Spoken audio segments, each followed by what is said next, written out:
you know, and be sort of this couch manager, only more in long form than my blog.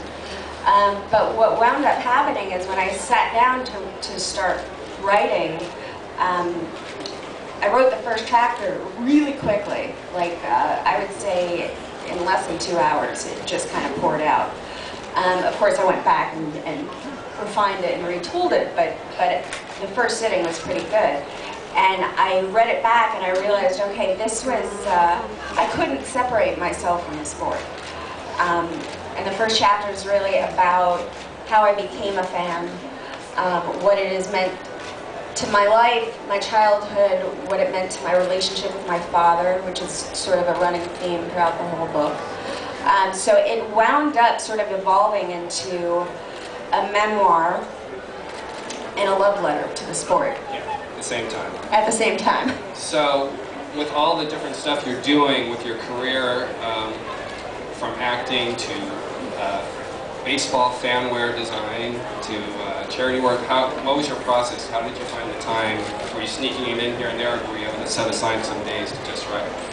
I actually tried to sit down every night. I made a conscious decision every night for 2 hours. I'm going to sit in front of my computer and see if anything comes out.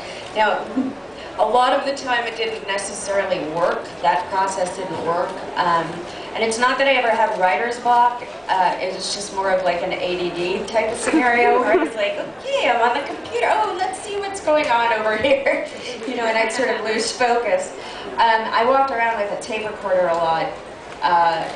And things that would pop into my head while I was driving or whatever, I would speak into the tape recorder and then sort of write it down later that night and expand upon it.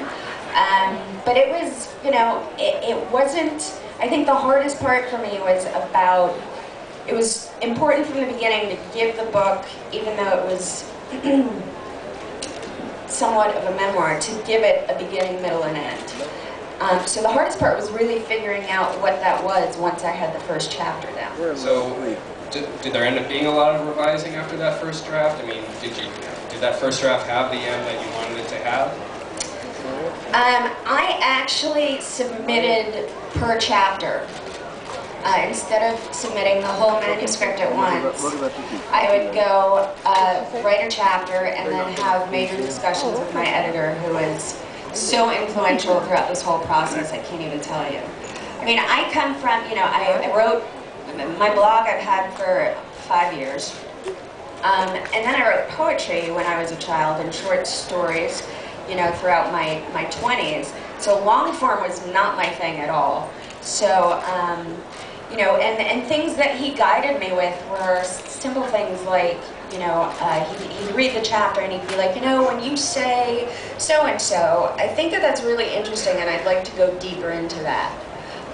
So we'd pick point areas to go deeper into. And then sort of, you know, towards the end of the process, which it took me almost 2 years. It took me really long. I was taking my time.